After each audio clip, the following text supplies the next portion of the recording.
I can't believe what happened. Well, I can believe it a little bit, but I'm still a little bit shocked, bro. The best player in the world, according to you, came up short yet again.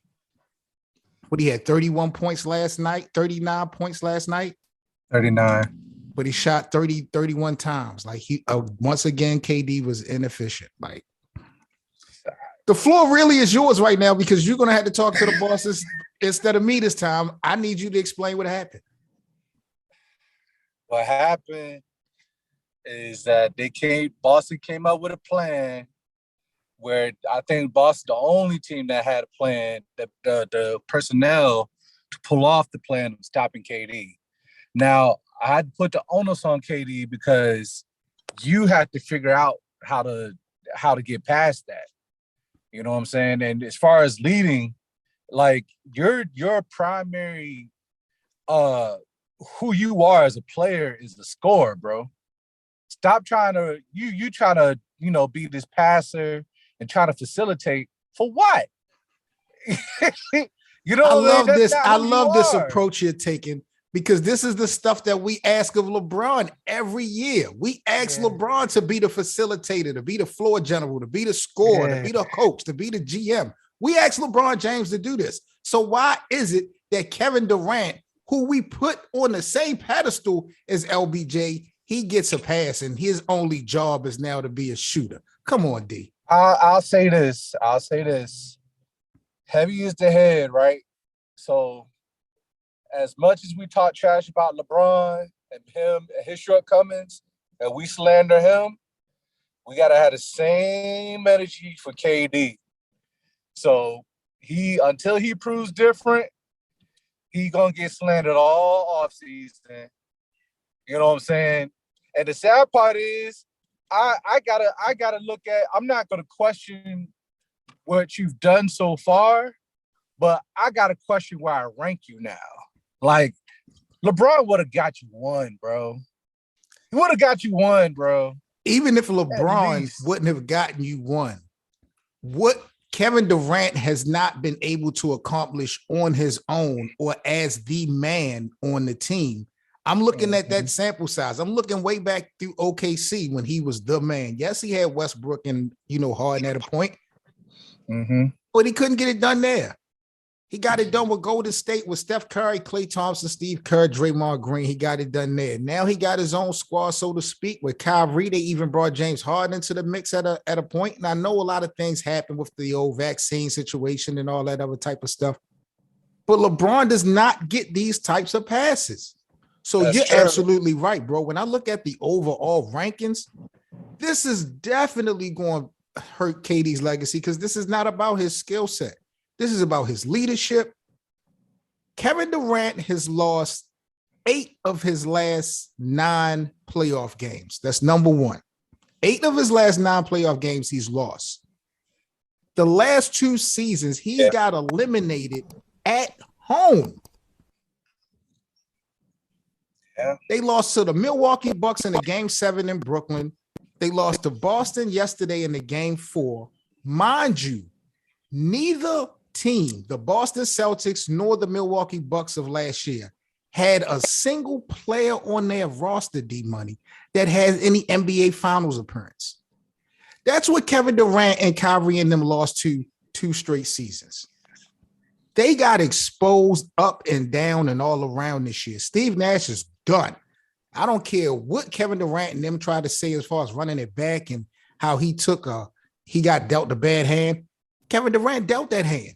He signed off on the James Harden trade. He signed off on all this. You know what I'm saying? He signed off on bringing Steve Nash here pretty much. Yeah. No. KD looking crazy right now, bro. KD looking crazy. How much? So on a percentage scale, what would you put it between him and Kyrie? Because I got Kyrie just as much vitriol we give in KD, we got to give it to Kyrie. I might give Kyrie probably about 60%, to be honest, just off of all the baggage that came with him, especially for this year. You picking and choosing when you want to show up, and then the whole thing with this whole vaccination thing.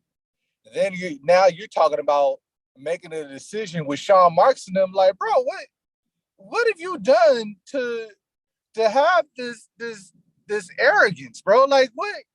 I understand you have superstar talent. The problem is you don't have the mentality of a champion, bro. You don't have that. And then you wonder why they don't put you in the top 75. Like, I get it why they put Dame in top 75 instead of Kyrie. Dame has those leadership qualities and those things. We've seen Dame by himself take his team, pick them up, and beat, you know what I'm saying, some of the playoff teams in the West. We haven't seen Kyrie do that. We've never seen Kyrie take a team. We've seen Kyrie fold in Boston. We've seen Boston play better when Kyrie was hurt than having Kyrie on the floor.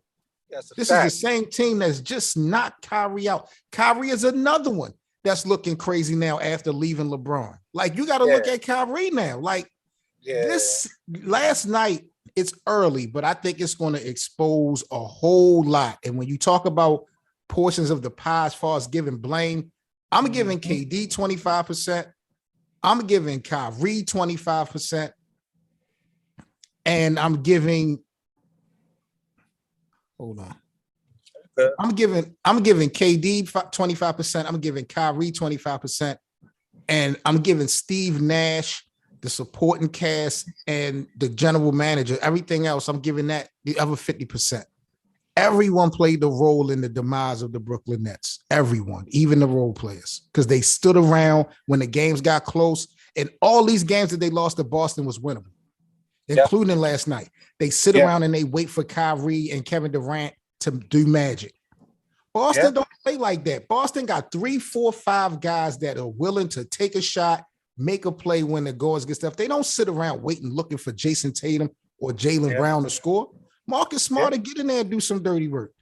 Al Horford to get in there and do some dirty work. And then to mention, they only have 2 guys that they're really developing. One didn't even use. We haven't seen him actually have an effect on the team since he beat New York by himself, putting up 40 points with Cam Thomas. And I'm like, when you have a kid like that has that capability, why are you not playing him? You know what I'm saying?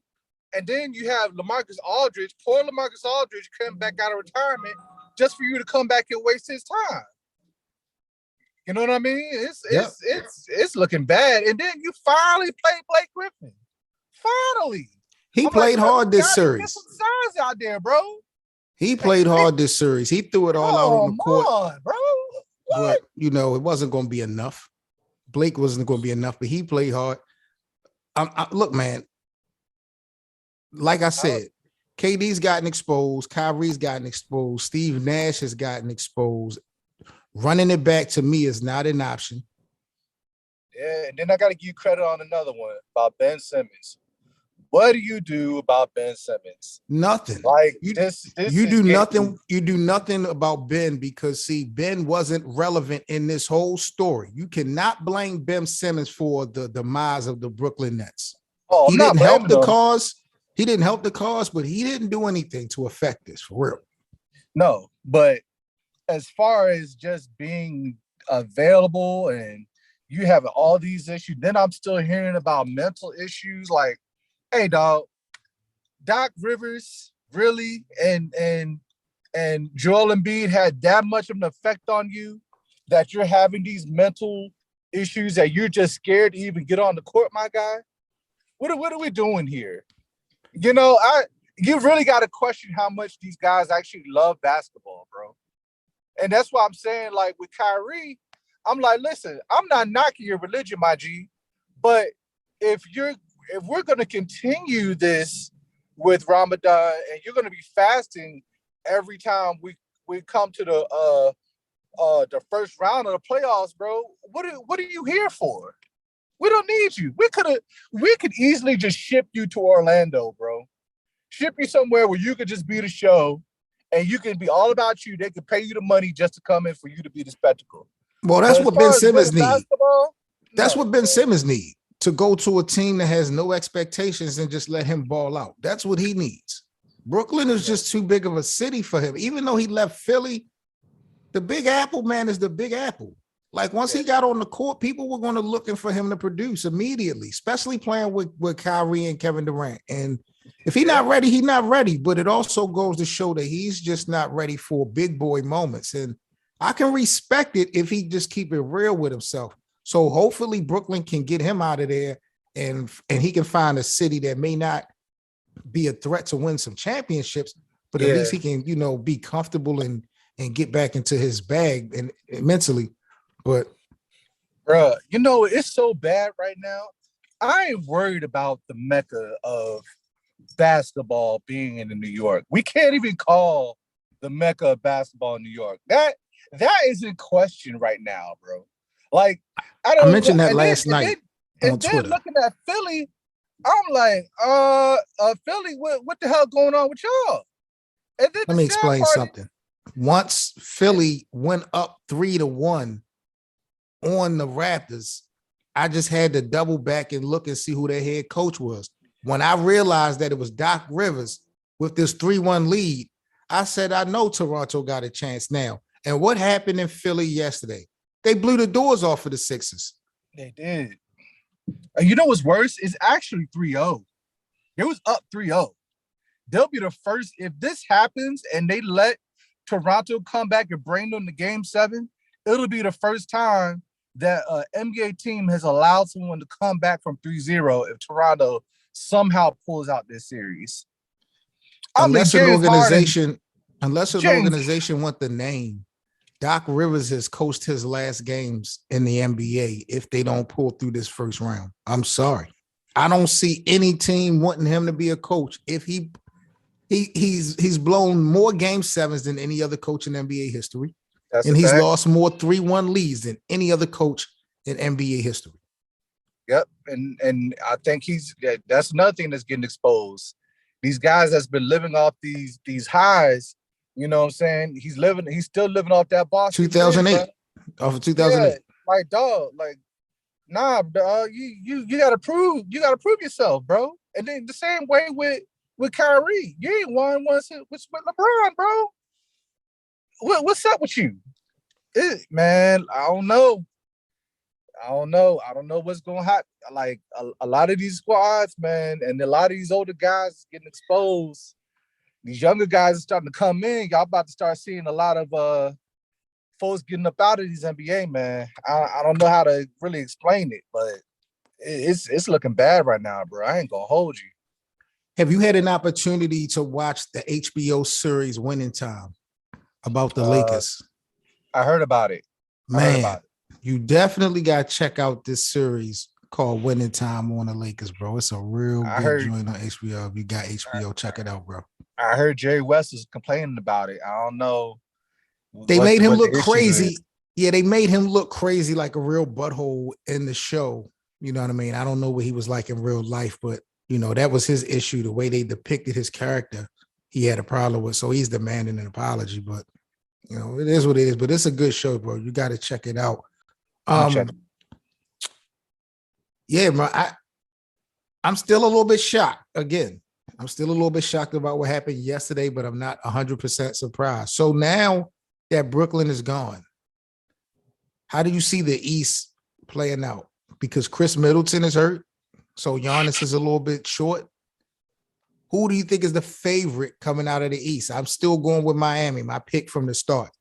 But who do you got now that Brooklyn is eliminated? Who do you see coming out the East? You giving Boston the run? If Boston, it depends on how Boston does against the Bucks. If Boston dethrones the Bucks, you got to give it to Boston.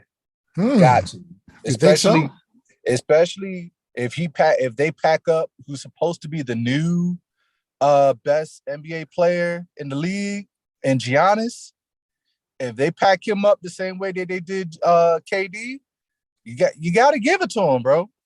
I wouldn't be mad if they was the favorite if they beat Milwaukee, but Miami Heat's defensive presence, hard body matches that energy that Boston has to me defensively. It does, but who can score like on like really make their own shot on the level of maybe a Jason Tatum and Jaylen Brown? Jimmy Butler can put up the numbers that Jason do, right? Jimmy can give you 40 and 50. He can. He's done it this year. Consistently, I don't see it. And especially against the length, that's what the problem is with the Celtics. The length that they had, it's a problem. That's true, bro. That's true. And they all can shoot. That's true, bro. That's a problem. Like you can't, they can switch off of anything. And the biggest issue is them having Robert Williams back has made it 100 times harder for these next rounds for these teams, man. Like it's rough. I need the first round to hurry up and get done. I need this round to get done. I need to see what's happening because the next round is going to paint the real picture for us. Because right now we still got so much going on in the air. We talk about Philly and Toronto. When you look in the Western Conference, Phoenix. I don't know about Phoenix. You know what I'm saying? Golden State, like they look like they figured out Chris Paul, didn't they? Yeah. Look, I'm looking at Brandon Ingram, bro. He looking like the real deal. Yeah, he looked like KD was supposed to be looking like. Yeah, that's what he looks like. That's true. That's true. That's true. He was compared to Kevin Durant. Yeah, their game is super similar. But now it's like, okay, well, this is what what we thought we was getting from KD, and he's out here doing it with New Orleans. Now for CJ McCollum has definitely impressed me. You know what I'm saying? And then for them to be a sub 500 team, if they go and pack up the Phoenix Suns, what does that do for Chris Paul's legacy? You know, and then you look at DeAndre Ayton, who we thought was supposed to be one of the up and coming premier big men. Nah, he wasn't this year what he was last year. He wasn't this year what he was last year. I'll definitely agree to you on that. He looks a little bit overrated. And Devin Booker, if he's hurt, you know, that's crazy. Yeah, and then moving on, I don't know. You're gonna look like a prophet again with Memphis. It is looking a little shaky, baby. I don't know. I told y'all, Ja Morant ain't ready yet. It's not gonna happen. Y'all happy-go-lucky people out there. Look, it's not not that Minnesota is that good of a team. Mm-hmm. Ja Morant, he has to go through the growing pains. This is going to be the growing pains. Give me 1 or 2 more seasons. He'll definitely be someone that could lead a team to a first or second round series win, but not right now, bro. He ain't got no help like that. So we're on the verge of maybe Golden State going to the title again. Is that what we're trying to say? I don't know, because you can't sleep on Dallas and Luka, bro. Luka give you them LeBron vibes, bro. If there is one guy in the Western Conference that can carry his team past these other cats like Golden State, it would have to be Luka in the way he's playing. There's no other one single player. Jokic is not going to be able to do it. There's no other player actively in the playoffs that could carry his team to a series win versus Golden State, I think, other than Dallas and Luka. And they're going to need some help with that. I got to see it. I got to see it next round then, because I'm not going to put a win over Utah, who let Brunson drop 30 and 40 on them back to back. And then now they just look like Utah about to get broken up too, because they've been, but see, Donovan and Rudy, like they've been out of pocket and out of whack since Rudy Gobert did that corny stuff with the touching the microphones. Like it's always been friction. You know what I'm saying? So we know that's a done deal. Let me ask you this before we get up out of here. LeBron James took some heat yesterday. He took the Instagram. He was in Cancun living his best life, celebrating, laughing it up. He took some heat from a lot of people on social media talking about how could he go to Cancun and look how he's celebrating in the offseason. Kobe would have never done this. We see this time and time again with superstars, especially LeBron James, just seem they can't win for losing. Do you have a problem with LeBron being in Cancun coming off of a season that they didn't make the playoffs? Who cares? He's 38 now? He's this is going on 20 plus seasons? Almost? Year 20, yeah. Bro, who cares?